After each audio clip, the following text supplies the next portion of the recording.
Hello, thank you for your interest in learning more about how you can make a really important contribution to dystonia research by becoming a brain donor. My name is Janet Hieshetter, and I serve as the Executive Director of the Dystonia Medical Research Foundation, and I'm really glad you're joining us and really glad you're interested in this program. The importance of donating your brain when you no longer need it cannot be overstated. This program will help us understand why it's important and how you can easily do it. So if your parents always wanted you to go to Harvard, you still can, hopefully many, many years from now, after you leave this earth, by donating your brain to the Harvard Brain Tissue Resource Center. We have two expert speakers with us for this program who will help us learn more. Before I introduce them, I just want to note that the Dystonia Brain Collective is a collaborative effort of several dystonia patient organizations that have come together to help promote this resource that is really essential for dystonia researchers to help us advance our understanding of what's going on with dystonia. The DMRF is proud to be a part of this collective and really pleased to be able to serve as the administrative support for this program. So on to our speakers. Dr. Sabina Berretta is the director of the Harvard Brain Tissue Resource Center and also director of the Translational Neuroscience Laboratory, where she focuses her research on the pathophysiology of major psychoses. She is also an associate professor of psychiatry at Harvard Medical School. Dr. Berretta began her research training at the University of Catania, I hope I said that right, in Italy. And when she came to the US, she joined a team at MIT and began to work on neurocircuitry linking the motor cortex to basal ganglia. She moved to McLean Hospital and to the Harvard Medical School to do research in schizophrenia. In 2014, Dr. Berretta became the scientific director of the Harvard Brain Tissue Resource Center. And as I said, that is now where she serves as the director. And we are pleased that she's with us today, and we're pleased to work with her in an ongoing way in this important program. We're also pleased today to have Martha Murphy with us. Many of you know Martha. Martha wears a number of hats in the DMRF community. She's a support group leader. She's a regional director. She's a person who answers the email inquiries that come into the foundation from people who are looking for answers to questions or want more resources on dystonia. She is the person who makes all of that happen. Martha has lived with cervical dystonia for many years and fully understands the challenges dystonia presents people. She has served as the DMRF Brain Bank Liaison for, I think, over 15 years and is known in the community as a reliable resource. We're pleased to have her with us for this program, and we're so pleased to have her in that role. So at this point, I'd like to turn the program over to Dr. Berretta. Thank you so much, Janet, for the really kind introduction, and particularly for inviting me to speak for the DMRF and the Dystonia Brain Collective about this really important topic. We often say that the brain donation is a gift of knowledge. We really mean it. Every brain is precious. Every brain brings a huge amount of knowledge, an immense amount of knowledge that our society would not have otherwise. So I'd like to go over a little bit today on how a brain donation works, different steps to brain donation, and tell you a little bit about why this is so important. And then I hope to be able to answer some of the questions that may have been brought up to the DMRF. So a quick outline of my talk. I would like to introduce you to the Harvard Brain Tissue Resource Center. I would like to discuss why is a brain donation important, how does it work in very sort of logistic terms. A bit about the Harvard Brain Tissue Resource Center, HBRTC for short, Our main mission is to advance research, so to make research possible. Not only on the human brain, we know less than we think about the human brain, but particularly on brain disorders, so disorders of the nervous system, such as those that are motor disorders, neurodevelopmental, psychiatric conditions, dystonia being a particularly important one and very poorly understood. How do we do it? We collect, after that, human brains. I'll tell you a bit about how we do it. And then we distribute them across the country to investigators and even around the world. So the ultimate goal is really to contribute to research, to underline the causes of these disorders, but also hopefully potential targets for treatment. An important aspect of our work is that we are one of the National Institute of Health NeuroBioBank repository, together with another 5 repositories across the country. This network has really brought brain donation and research on the human brain to a different level, an important step in being able to really put our strengths and join forces in order to fight brain disorders. So a little bit more about who we are, a national resource for the collection of and distribution of brains. We have been active since 1978, and over these many years, we have collected over 9,000 brains with several brain disorders, as well as with from people that were not affected by brain disorders. Of course, we distribute these brains to investigators, so we tend to run out of samples faster than we can acquire them, and hence how important it is to contribute or to consider contributing to this research. We have several thousands of potential donors that register over the year. I'll tell you a little bit about how that works. And our organization allows us to collect brain donation from across the country within 24 hours from that. So it is essential that, and I'll tell you a little bit about it, from the time a donor passes to the time we receive the brain is within 24 hours. This is important for the integrity of the tissue that needs to be studied. And then, as I mentioned, we distribute brain samples across the world. So this is a map that we often show. It's a bit outdated, but it looks at within 5 years, from 2002 to 2007, number of specimens we received from different states and number of samples that we distributed out to different states as well as internationally. This is just to show that, in fact, we have the capability of recovering anywhere from across the United States. We do this thanks to a team of very dedicated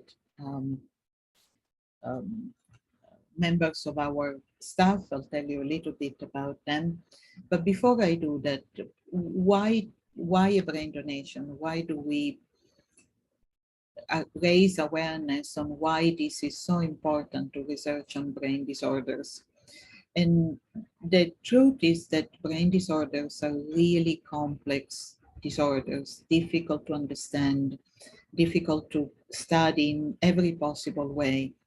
And therefore, we need to look at them using all the tools and all the approaches that we can.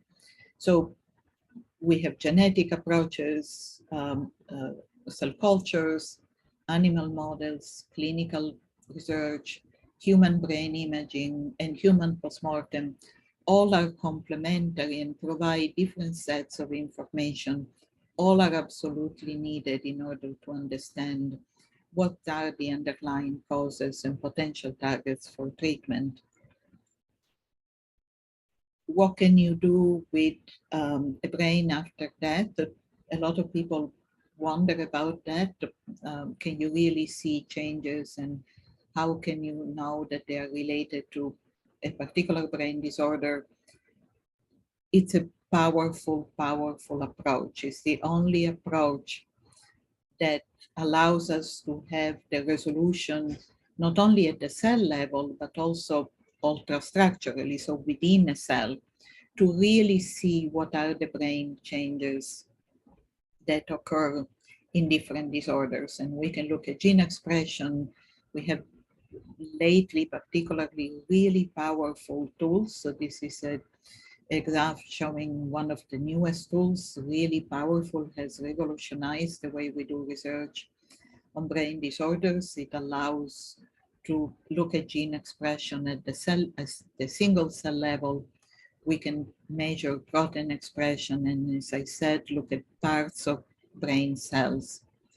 And this is important because some disorders have very clear changes, and I'll show you a little bit about it. I apologize for this may be a bit hard to see, but it's important to understand.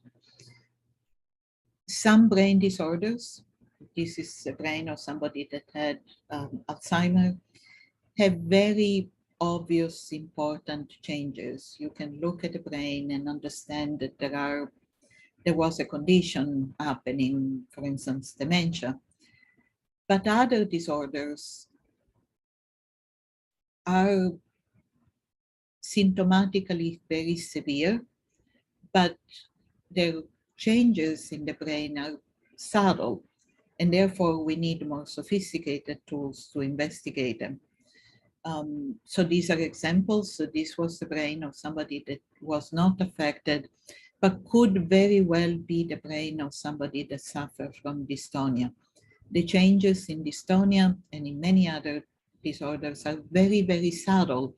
They are there and they cause the symptoms, but they are difficult to understand, and therefore a brain donation is always important to understand these changes.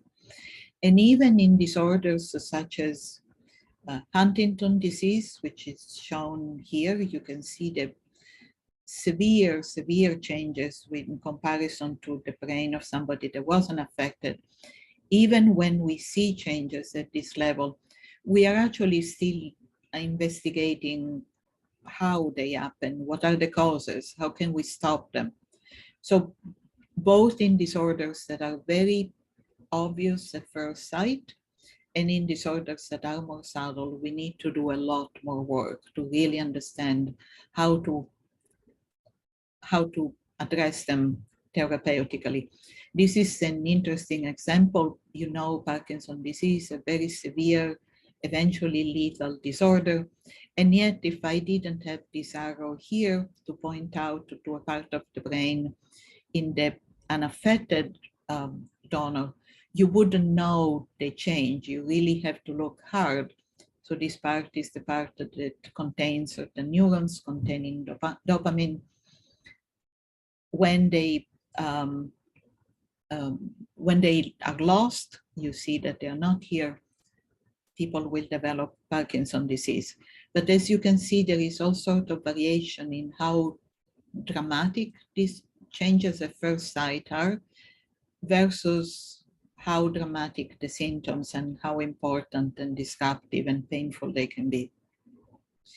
So how can one become a brain donor? Well, a first step can be registering to become a brain donor with our site or other sites from the NeuroBioBank. It is not essential to become a brain donor. You don't need to be registered to be a brain donor, but the registration is helpful.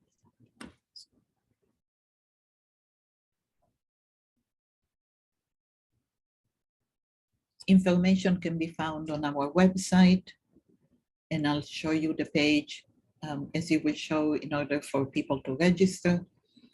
The reason it is helpful is, in the first place, because it helps family to discuss brain donation. So to make sure that the family understands the donor's wishes and we'll honor them, and they understand how to do it.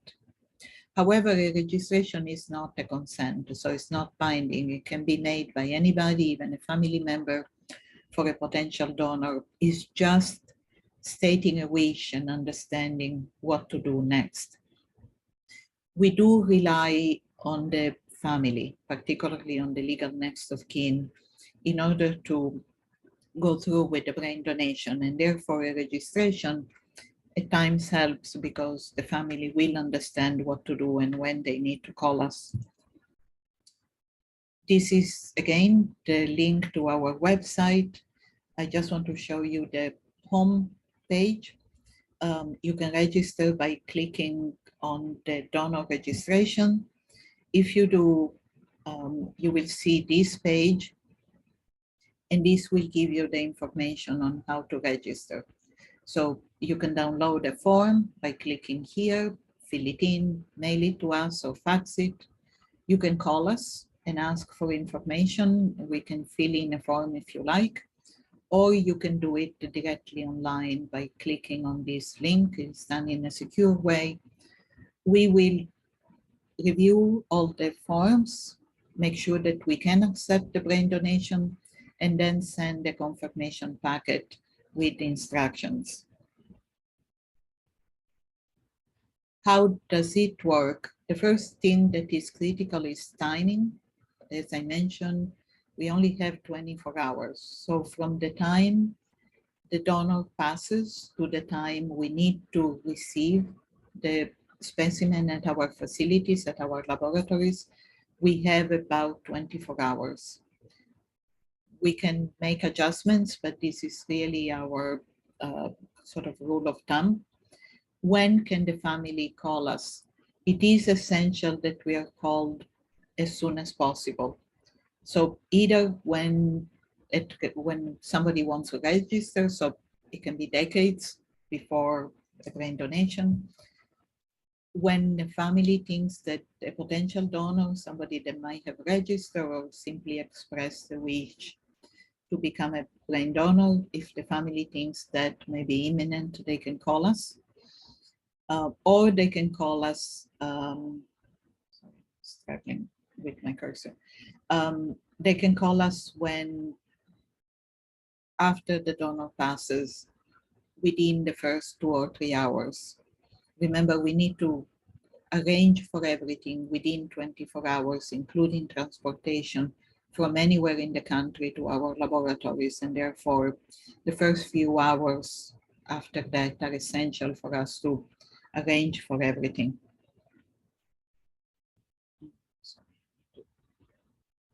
There we go.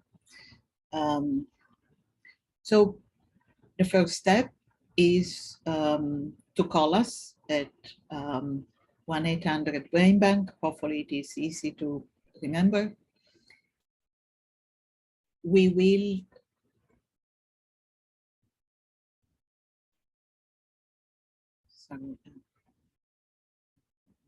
difficulties with my cursor now. Yeah. Our donation coordinators are on call 24/7, 365 days a week. You will always find somebody on the other side of the line or receive a call very quickly after that. We perform a screening process. And then if we can accept the brain donation, we review the informed consent with the legal next of kin. After that, we take over. We don't want to burden the family with arrangements. So we will take care of everything. The family has no cost to anything related to brain donation. We will make all the arrangements necessary.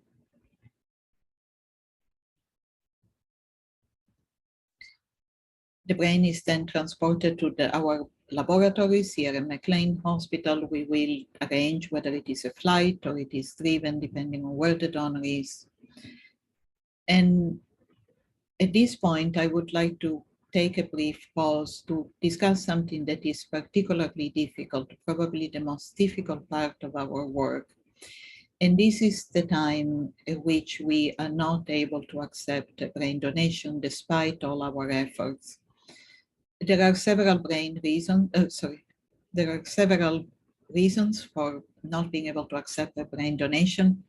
The most common reasons are conditions that would impact the viability of the specimen. In other words, the brain may not longer be suitable for research. There are at times safety concerns for everybody that will be involved in the recovery and use of the tissue for research. And at times there are logistic factors. So what could be condition related to viability? We cannot accept brain donation from donors that had penetrating injuries to the head or a stroke or were on a respirator for a long time. This is because these conditions obviously affect the integrity of the brain and the tissue, and therefore it wouldn't be used for research. There are safety concerns. We are not able to accept a brain donor known to be HIV or Hep B or Hep C positive. Particularly important are prion disease, such as Creutzfeldt-Jakob disease. This is a particularly dangerous and infection conditions. If we were to accept samples, we could put in danger not only our partners that will do the brain recovery, but also ourselves and investigators. And then at times there are logistic factors. We couldn't be able to complete within 24 hours. At times it's difficult, particularly these days during a pandemic. It's difficult to find a recovery specialist, or a facility may not be available. We will do always everything we can to accept a brain donation. And it is hard for us to decline it. It is particularly hard to discuss it with the families. But that's why we emphasize it ahead of time and make sure that families understand that until the last minute, something could go wrong. It's not often, fortunately, but it's particularly stressful for everybody. When the brain arrives to us, it is dissected, it is stored in our freezers. And at that point, our collaboration with the family really takes off. When it is essential that we collect health records and other information from with the help of the family about the donor. So within a week, we will contact the family, send a packet with a condolence letter, a release of health records, and a questionnaire. And this information is truly essential to investigations, because investigators will not be able to really understand their data if they don't know enough about the donor. For instance, for dystonia, it is essential for us to have enough clinical information to say what kind of dystonia, was a genetic component known, what kind of things had been tried. That will allow investigators to really understand what they're seeing. We also carry out a full neuropathology report. This is our neuropathologist, Dr. Oakley. And the report is shared with not only with the family, but if the legal next of kin authorizes us, with other family members or a clinician if they choose. And finally, once we have collected all this information, we have a consensus diagnosis, because at the beginning, when we accepted the brain donation, we were not able to really confirm any data that we had. If we had to go too fast. So we need to come up with a set of diagnoses at the end, once we have all the health records and the neuropathological information. This also not only helps us to confirm the diagnosis, but also helps us understand if more was there. For instance, the neuropathology report may be revealing conditions that were not clinically obvious. And finally, the last step is our tissue distribution. Investigators can request our samples from an NIH portal. And of course, research. Really the goal of this whole process is to really understand these disorders. So how can brain donation, again, contribute to research on dystonia? investigators across the world can request sample and carry out investigations. We are always available to discuss tissue requests with investigators, discuss their design, try to help them select what is needed for their research. And indeed, thousands of manuscripts have been published over the years on findings on the human brain and on a variety of brain disorders, thanks to these investigations. The last point I would like to make before thanking you for your attention is that brain donations from people that are not affected by brain disorders are just as precious. So family members, for instance, of donors that are affected by dystonia could consider becoming brain donors themselves, or anyone else, of course. And the reason for that, as you can imagine, that when we try to understand what changes are in the brain of people that suffer from dystonia or other brain disorders, we need to compare them to the brain of people that didn't have any disorders, that didn't have dystonia. And therefore, comparison groups go in virtually all research studies, but they are more difficult to receive because oftentimes we don't realize how important that is. Excuse me. I would like to conclude by thanking you for your attention, thanking first of all past brain donors and their families who have made until now research on dystonia possible. Without their generosity, findings, knowledge that we have would not have been possible. So, and I thank you for your attention and your precious time. Thank you, Dr. Berretta. That was great. Very, very informative and really helpful, I think, to our understanding of sort of how this all works. So I'd like to just ask Martha Martha, would you explain your role? Because we have sort of a unique program with you being a brain bank liaison. Would you describe sort of what that means?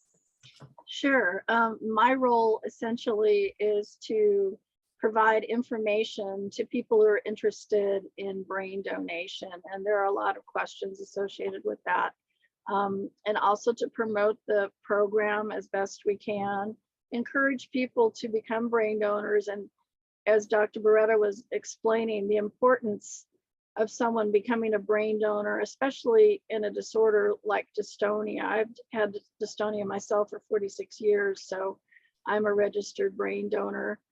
We send out materials to people, happy to answer any questions that they have, either by phone or email.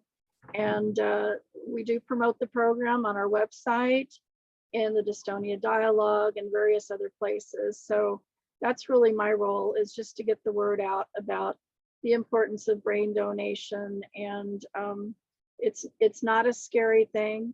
It's something that we're gonna not need our brains after we're gone, right? So we might as well do something worthwhile, because dystonia is such a complex disorder. And this is one way that we can make a significant contribution to dystonia research.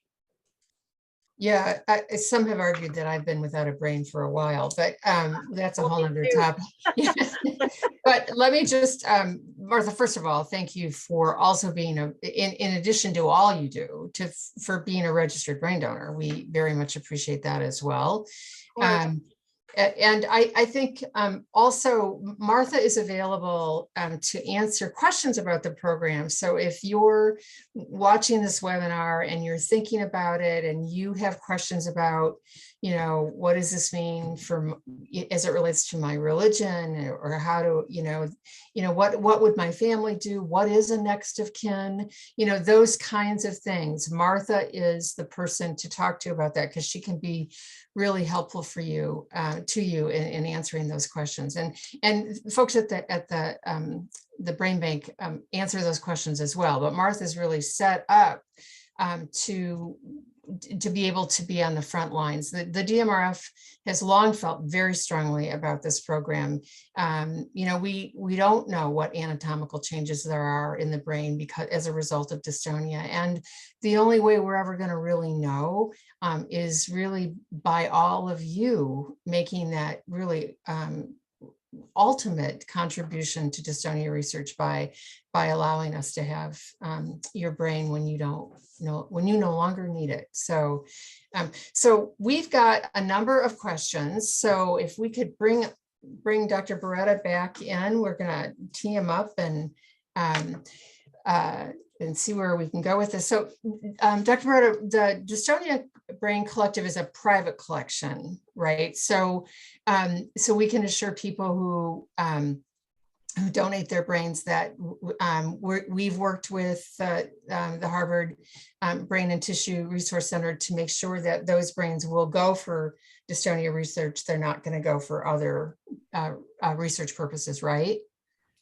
Yes, absolutely. And in a way, it wouldn't happen because investigators that are interested in a specific disorder really want that particular disorder. Adding another one would really not help their research. So there is a first layer of reassurance in the experimental design, right. But also, of course, we would not.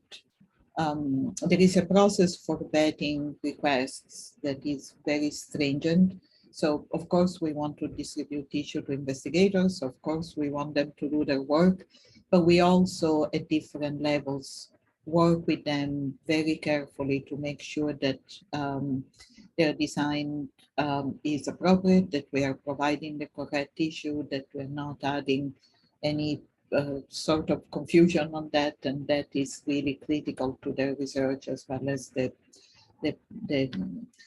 mission of really understanding what kind of brain changes happen in dystonia. Right. Thank you for that explanation. And Martha, we have how many brains now have we working with Harvard? We have 45 that we've collected that are stored at the Harvard Brain Bank since we started partnering with them back in 2011, I believe. Yeah. So that's great. And sound like a lot, but it is a lot. It actually is a lot. Absolutely. A lot of registered donors who are still alive, so they're not ready to donate yet. But and we hope we don't see them for another 100 years. Right. That's right. That's what we hope. Yeah, exactly. But we have recovered 2 this year, correct? We have 2 this year. Yes. Yeah. Despite COVID and everything else, things have been complicated. Very much so, right? And I know the brain banks were closed down for a while for donations. So all those things considered, getting 2 so far this year is pretty good. Right. And if somebody is registered with the Harvard Brain Tissue Resource Center, do they have to, as Dr. Berretta said, nobody has to be registered, right? So that's not a prerequisite. But we at the DMRF have a list of people who are also registered with us or signed up with us to be brain donors, correct? Right. We just have a 1-page registration form, and we can mail that out to people or they can register online. It's very easy.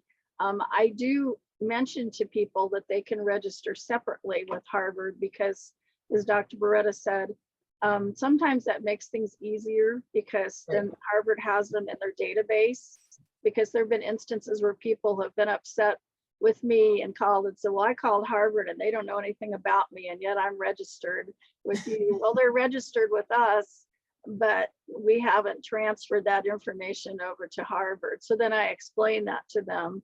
Right. And, they have the information, and it's not mandatory at either place. It's not. But I do think when somebody passes away, top of mind may not be doing all of these things that you need to do. And so it's helpful to already have a plan in place Right. at both places, because Right. then when the next of kin calls Harvard, they already have them on file and they have the information about them. Yeah. So I do think it's helpful. Yeah, so we, the priority registration, if someone is wanting to register, would be with the Brain Bank. We like to have people register with us so that we can send you updates. We can send you medical, summaries of medical publications that have used brain tissue, so that we want to demonstrate to all of those families who have been generous enough to make sure that their loved one brain tissue goes to research that is, it in fact is being used that way. And it is advancing our understanding. So if it's not too much, if you're considering becoming a brain donor, or if you currently are, we just ask that you register both places. It's not particularly onerous or hard, or, that kind of thing, but no, and the other thing that I wanted to mention real quick is on the registration form for Harvard, under the referral information, there's a section about, are you registered with one of these entities? And the Dystonia Foundation is listed as one of them. And then there's a separate question that says, do you give permission for Harvard to share identifiable information with the foundation, yes or no? So if they check yes, my understanding is then we'll get the information. But if they check no, we might know that somebody's passed away, but we won't know who it is. So we won't be able to document in our records or anything. Right. So yeah, that's kind of an important step, which we've run into a few times with issues with that. So right. Yeah, thank you for bringing that up. So we have a number of other questions that I think are important for us to sort of address. So one is, Dr. Berretta, if a person has had deep brain stimulation surgery, can they still be a brain donor? Yes, they can. Okay. It's important that we know. So if a family member can tell us, so that we know what to expect, because we need to sort of make preparations for that, but absolutely they can. It's not an exclusionary criteria. Right, that's great to know, because in fact, we would really like to know what happens to the brain after somebody's had their DBS implanted for 10, 15, 20, 30 years. Exactly. Yeah, no, thank you for that. And can I, the question is, can I be an organ donor and be a brain donor? Yes, the short answer is yes. We in fact work with a lot of organ procurement organizations and collaborate with them. Absolutely, it is possible. Sometimes it takes a little bit of coordination between us and them, but most of the time actually this helps because we can kind of help each other with transportation and recoveries and that kind of thing. Okay. And Martha, I know you get this question a lot. It goes to the point that Dr. Berretta was making in with her slides, that when the brain is received, there's a communication about a week later, I think you said, Dr. Berretta, with the family to try to get the medical records, consent to get the medical records released, because we want to know clinically what kind of dystonia that person had, so that when it's all de-identified, and a researcher wants to look at brain tissue from a woman between the ages of 58 and 68 who has cervical dystonia, that would be easily be able to be pulled up, and they'd be able to get that resource. So we tried, the foundation and the Brain Collective tried to standardize some of that information and coordinate it with a program called the Dystonia Coalition, which has a biorepository and a natural history study program going on. So we use the same forms, and we asked that people who were registered with the DMRF and other patient organizations who are part of the Brain Collective bring those forms to their doctors and ask their doctors to complete them. So it's all in sort of a standardized format. So when those records are sent to the Brain Bank, it'll be easy to sort of categorize the type of dystonia, what their treatment had been, when they were diagnosed, all of those kinds of things. But we get those forms commonly sent back to us, to the DMRF, which, you know, is not the proper place for that. We don't, you know, we want to be respectful of people's medical information, and we don't, you know, so again, for those who are considering this, that the reason for the form is, as Dr. Berretta said, because we want to clinically characterize that donation, that brain tissue, but that form should go to the doctor. So that when the brain bank contacts your physician, and it should be your dystonia treating physician, you need to let that know to your family, that they'll send that form back in. But we have a really interesting question from someone who says, if I am not currently being treated for my dystonia, but I have a dystonia diagnosis, who would my family, what doctor would my family contact for that medical history, and can I still be a brain donor? They can, of course. We ask the family to release the health record, so they send the form to the doctors. So if somebody was diagnosed with dystonia, the family could send a release of health records to the clinician that made the diagnosis, for instance. But at times, even other type of health records will be helpful. So for instance, if the person had been hospitalized even for an unrelated condition, that gives us quite a bit of information, because clinicians will do physical exams and things like that, that will actually provide us with a snapshot of how the person was at that time. So in reality, any report, not only the neurologist that made the diagnosis, but a PCP, a hospital, anything that can give us information is particularly helpful. Okay, thank you for that. And does Harvard accept full body donations?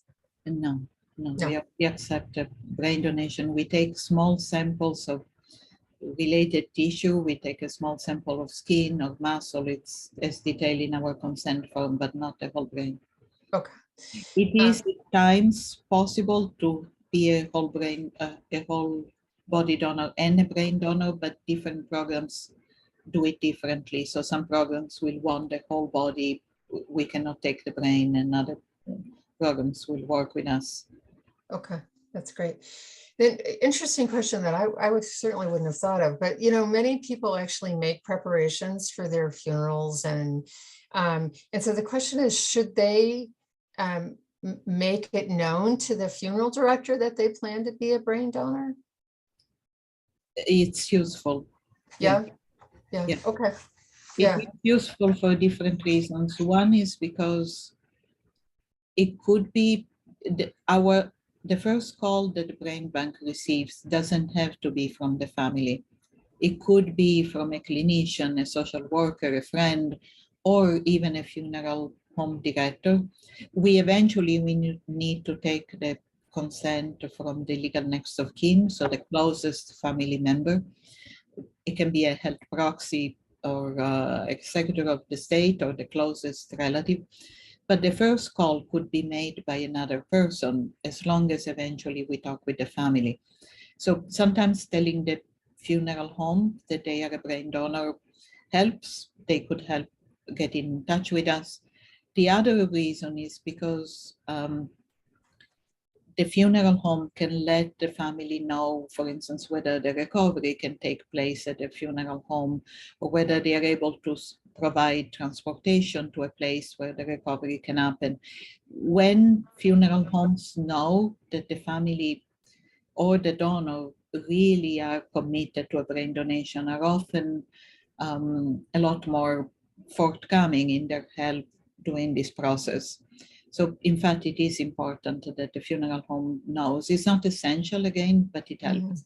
Mm-hmm. It's also, would you say, important for the person who wants to make the donation of their brain to really let their family know? Yes. I know we have worked with family members who have just not been comfortable with it. And sadly, the brain has not been donated. So I know, Martha, you've talked to people about that. So yeah. And sometimes people will register. This is the real tragedy. They'll register, but they don't tell their family members that they've registered that this is what they want to do. So I always impress upon them, this is critical because you're not going to be around to make that phone call to Harvard. So you have to have a conversation with your next of kin or your legal representative, and they need to know that number to call. They need to know about that time frame, that 24 hours. We've had people call us days later and say, my mother passed away 3 days ago, but she wanted to donate her brain. Well, I'm sorry, it's too late now, Right. Yeah. It's very sad when that happens, and they'll say, oh, she's always wanted to donate her brain. Yeah. I feel bad for them, that wasn't able to be carried out. So right. So I always impress upon people who are registering, make sure that you have a conversation with your family members. Here are the little donor cards that you can give to them with the information on for Harvard. Make sure they know that time frame. It's all very critical because 24 hours can go fast, especially if you live across country like I live in California. That's a ways away from where Harvard is. So you really have to kind of be on it. You can't let a lot of time go by.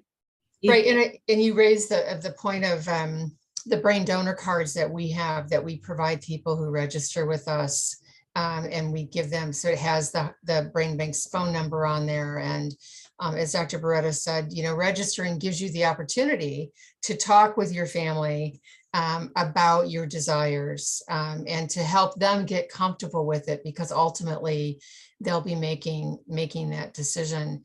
And I know we also encourage families to call the brain bank as soon as possible. You don't have to wait for your loved one to actually die to call. In fact, it's really better, especially in some areas of the country where it might be a little more challenging to arrange for transportation and all of that, right? Dr. Berretta, we want to give you as much notice as possible. Absolutely. If we know earlier, if people, the family thinks that that is imminent, it's important to call us if possible, because we can start working on it. We can start finding, an appropriate place and transportation. I should emphasize, and this is to that point, it is very hard when a brain donation does not go through, that until the last minute, things could go wrong. At times people will call us ahead of time. We have everything prepared, everything is in place, and something goes wrong. There is no, flights have been canceled, or something that we couldn't have expected, and yet gets in the way. And yet we can prepare ahead of time. So although it's not a guarantee, it will give us a chance to really be ready for it. It's also thinking about who to notify about somebody's wishes to become a brain donor. If the donor is in a nursing home or in a residential arrangement, it's often helpful to let staff members, social workers, or nurses to know. Oftentimes it is a nurse or a social worker that will call us saying, the donor told me, call them immediately. The family is coming, they're traveling, they will talk to you soon, but I just wanted you to know. And that really, really helps us. Yeah, that's a good point. Thank you. So what you talked a bit about in the slides, that the families will get a report following the receipt of the brain and the neuropathology study. Can you tell us a little bit more about, so what might the timing be on that? And what does that report typically say? Yeah, thank you for asking that question. At times it takes a while to put it together. We need to wait until there is a time in which we need to wait before we can even start working on it. At times there are delays for other reasons. COVID put us on a huge backlog, and therefore we are quite behind at the moment. So at times it can take a year or a little more. We are trying to catch up, but at times it's difficult. We also need to wait to recover health records and family questionnaires, because the neuropathologist, in order to put together a full report, needs to look at the clinical data in order to really understand what they're seeing. So the two sides of the documentation really talk to each other. The neuropath report, you can think about it as a sort of a first layer of investigation. It doesn't go very deep into, molecular or cellular changes. It would not pick up changes related to dystonia, for instance, that are obviously in the brain, but they're not detectable at that first layer of investigation. But it does say a lot about other potential conditions, for instance. So in the case of a dementia, for instance, oftentimes it is not clear what kind of dementia it was and whether the treatments could have been appropriate. The family want to know more. The neuropathology can provide that information. For disorders such as dystonia, again, we cannot confirm with the neuropathology that it was dystonia. We need to rely on the health records, but we can see if there were other changes. So for instance, we all age. At some point, our brain ages with us, and that causes changes, and the family may want to know, were these changes due to the dystonia, or was there other changes due to aging, maybe to dementia, to Parkinson. The neuropathology will be able to show that. At times, the neuropathology is a bit, uses a bit of medical jargon, and some family members may want to either discuss it with the clinician. They can call us if they have questions. So it's a process, right? It's not something that's going to happen right away. And exactly. Yeah. Okay. And everybody has a role to play in this, right? If we don't get the clinical records, we can't do the report, and then the family can't ultimately get that report. So yeah. Absolutely, yes. We had a couple of questions about whether someone who's planning to be cremated can also be a brain donor. Can that work? Absolutely, yes. Yeah. Okay. If brain donation is compatible with pretty much any of these processes, it is compatible with an open casket funeral, but is also compatible with organ donation, with cremation. Great, thank you for that. And then just finally, we had somebody was making a point about, obviously when the time for donation happens, it's a very emotional time, right? You just lost a loved one, and you're wanting to comply with their desire to be a brain donor, and interfacing with the brain bank, and all of the other things that happen at those kinds of times in our lives. And it might be helpful to designate one person to be the liaison to the brain bank, and that one person who might call Martha. So that you have one designated person in your family managing that part, so that if the information is clear and it doesn't get sort of lost and diluted, because as both Dr. Berretta and Martha have emphasized, time is really of the essence here. So as you think about planning for these things, if you're able to plan for these things, it was a suggestion that someone made, that you might want to ask one person to be designated. And then that way you have some confidence in knowing that you can say to that person, this is really a very strong desire of yours. So sometimes that can help if you have an advocate, even after you've left. So, well, that is all the time we have. This has been really wonderful. Thank you, Dr. Berretta, for sharing the overview today, and Martha for your work as the Brain Bank Liaison, and the work that both of you do every day. It's really important to are sort of solving this mystery we call dystonia. So, and to those of you who are already registered as a brain donor, thank you so much. And for those of you who are considering, we hope that you will. You may be the key to unlocking this mystery. So if you have any questions, please let us know. And thank you again for your attention and for your interest in this very important program. Thank you. Okay,